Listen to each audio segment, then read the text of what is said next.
اللہ اللہ اللہ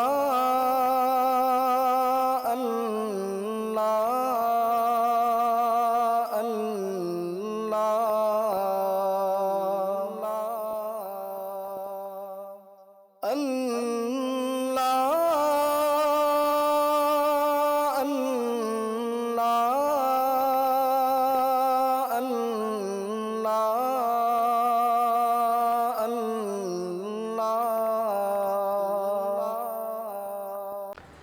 ناظرین گرامی، السلام علیکم ورحمۃ اللہ وبرکاتہ۔ میں ہوں آپ کا میزبان انصار عزیز ندوی، اور آپ اس وقت سیدھی بات چینل کے جاری پروگرام پیغام فرقان کی 128ویں قسط ملاحظہ فرما رہے۔ ناظرین گرامی، سورہ بقرہ کی آج ہم ایک آیت یعنی آیت نمبر 145 کی تفسیر پیش کریں گے۔ اعوذ باللہ من الشیطان الرجیم، بسم اللہ الرحمن الرحیم۔ وَلَئِنْ أَتَيْتَ الَّذِينَ أُوتُوا الْكِتَابَ بِكُلِّ آيَةٍ مَا تَبِعُوا قِبْلَتَكَ وَمَا أَنْتَ بِتَابِعٍ قِبْلَتَهُمْ وَمَا بَعْضُهُمْ بِتَابِعٍ قِبْلَةَ بَعْضٍ وَلَئِنِ اتَّبَعْتَ أَهْوَاءَهُمْ مِنْ بَعْدِ مَا جَاءَكَ مِنَ الْعِلْمِ إِنَّكَ إِذًا لَمِنَ الظَّالِمِينَ۔ ترجمہ ہے، اگر آپ اہل کتاب کے لیے دنیا جہاں کی ساری دلیلیں بھی پیش کر دیں تب بھی وہ آپ کے قبلے کی پیروی کرنے والے نہیں۔ نہ یہ ہو سکتا ہے کہ آپ ان کے قبلے کی پیروی کرنے لگیں اور ان میں سے ایک گروہ دوسرے گروہ کا قبلہ ماننے والا نہیں، اور اگر آپ نے اس علم کے بعد جو آپ کے پاس آ چکا ہے ان کی خواہشات کی پیروی کی تو یقیناً آپ کا شمار ظالموں میں ہوگا۔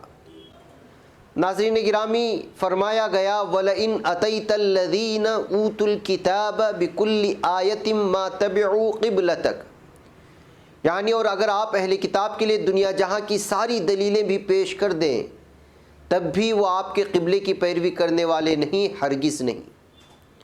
یہاں الکتاب سے مراد تورات ہے جو سیدنا موسیٰ علیہ السلام پر نازل ہوئی۔ اصطلاح میں یہود و نصارہ اہل کتاب کہلاتے ہیں۔ یہاں پر اشارہ یہود مدینہ کی طرف ہے۔ حضرت سید قطب شہید رحمۃ اللہ علیہ لکھتے ہیں، اہل کتاب جس مخالفت و عناد میں گرفتار ہیں اسے ہوائے نفس، مفاد پرستی اور خود غرضی نے پیدا کیا ہے۔ بہت سے خوش فہم لوگ یہ سمجھتے ہیں کہ یہود و نصارہ اسلام سے اس لیے دور ہیں کہ وہ اسلام کو نہیں جانتے ہیں یا ان کے سامنے اسلام کی دعوت اطمینان بخش انداز سے پیش نہیں کی گئی۔ یہ سراسر وہم ہے۔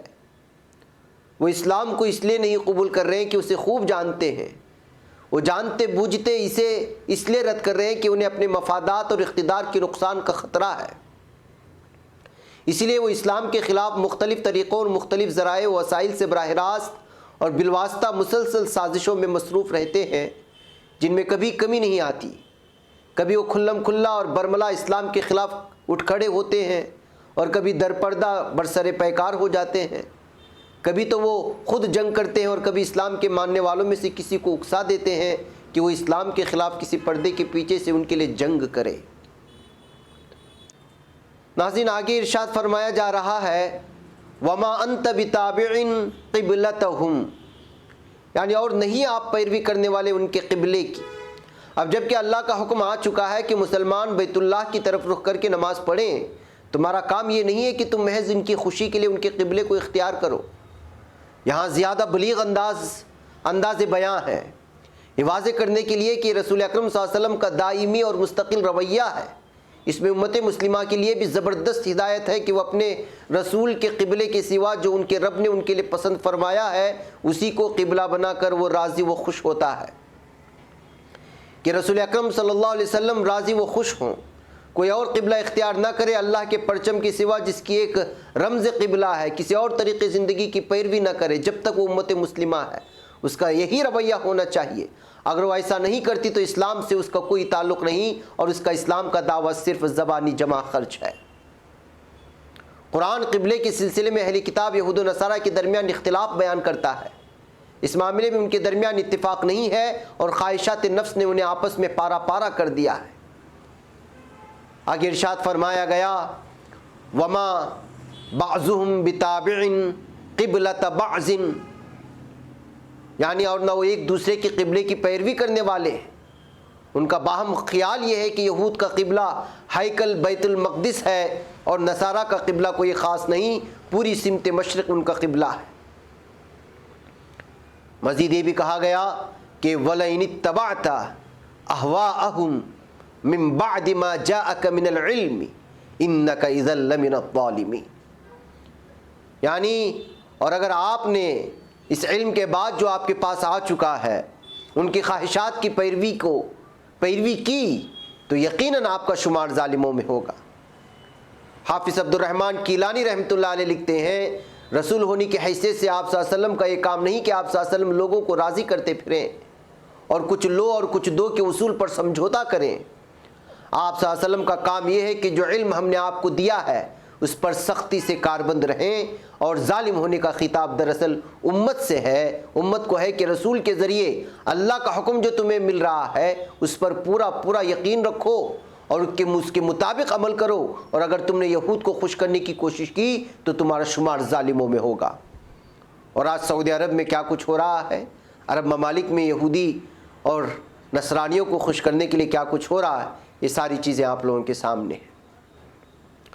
ناظرین گرامی، تفسیر ابن کثیر میں کفر و عناد زدہ یہودی کے عنوان سے تفصیل ملتی ہے کہ یہودیوں کے کفر و عناد اور مخالفت و سرکشی کا بیان ہو رہا ہے کہ باوجود اس حقیقت کے کہ رسول اکرم صلی اللہ علیہ وسلم کی شان کا انہیں علم ہے، لیکن پھر بھی یہ حالت ہے کہ ہر قسم کی دلیلیں پیش ہو چکنے کے بعد بھی یہ حق کی پیروی نہیں کرتے۔ جیسا کہ ایک اور جگہ ارشاد فرمایا گیا کہ جن لوگوں پر تمہارے رب کی بات ثابت ہو چکی ہے وہ ایمان نہ لائیں گے چاہے ان کے پاس یہ تمام آیتیں آ جائیں، یہاں تک کہ دردناک عذاب نہ دیکھ لیں۔ پھر اپنے نبی کریم صلی اللہ علیہ وسلم کی استقامت بیان فرماتا ہے کہ جس طرح اہل کفر ناحق پر ڈٹے ہوئے ہیں اور وہاں سے ہٹنا نہیں چاہتے، تو وہ بھی سمجھ لیں کہ ہمارے نبی صلی اللہ علیہ وسلم ایسے نہیں کہ ان کی باتوں میں آ جائیں اور ان کی راہ پر چل پڑیں، وہ ہمارے تابع فرمان ہیں اور ہماری مرضی کے عامل ہیں، ان کی باطل خواہش کی تابعداری ہرگز نہیں کریں گے، نہ ان سے یہ ہو سکتا ہے کہ ہمارا حکم آ جانے کے بعد ان کے قبلے کی طرف توجہ کریں۔ پھر اپنے نبی کریم صلی اللہ علیہ وسلم کو خطاب کر کے دراصل علماء کو دھمکایا گیا کہ حق کے واضح ہو جانے کے بعد کسی کے پیچھے لگ جانا اور اپنی یا دوسروں کی خواہش پرستی کرنا یہ صریح ظلم ہے۔ ناظرین گرامی، ان آیت مبارکہ کی حکمت و بصیرت کیا ہے؟ نمبر ایک یہ ہے کہ اہل کتاب یہود و نصارہ مسلمانوں کی کبھی دوست نہیں ہو سکتے، اور محض ضد اور ہٹ درمی کی بنا پر یہودیت اللہ کی طرف رخ کر کے نماز پڑھنے کے لیے تیار نہیں ہے۔ ان کے سامنے ہر نقلی و عقلی دلیل پیش کرنا فضول اور عبث ہے۔ نمبر دو یہ ہے کہ مسلمانوں کو تنبیہ کی جا رہی ہے کہ وہ بلا خوف و خطر حق بات پر ثابت قدم رہیں اور اہل کتاب کے شبہات اور اعتراضات پر مطلق توجہ نہ دیں۔ نمبر تین یہ ہے کہ اللہ کی طرف سے واضح ہدایت ملنے کے بعد اہل کتاب یعنی یہود و نصارہ کے خیالات اور خواہشات کی پیروی کرنا ظالموں کے زمرے میں شامل ہونے کے مترادف ہے۔ آیت کا خطاب گویا کہ رسول اکرم صلی اللہ علیہ وسلم کی طرف ہے، لیکن مراد عام مسلمان ہی ہے۔ رسول اکرم صلی اللہ علیہ وسلم کا تو ہر عمل اور ہر گفتگو رضا الہی کے تابع تھی۔ نمبر چار یہ ہے کہ مسلمانوں کو اس قرآنی حکم اور سیرت رسول اکرم صلی اللہ علیہ وسلم کو حرز جاں بنانا چاہیے تھا، مگر افسوس کہ انہوں نے دھن و دولت کے سمیٹنے میں احکام الہی کو نظر انداز کر دیا اور یہود و نصارہ کی دشمنی کا اپنے آنکھوں سے مشاہدہ کر لیا۔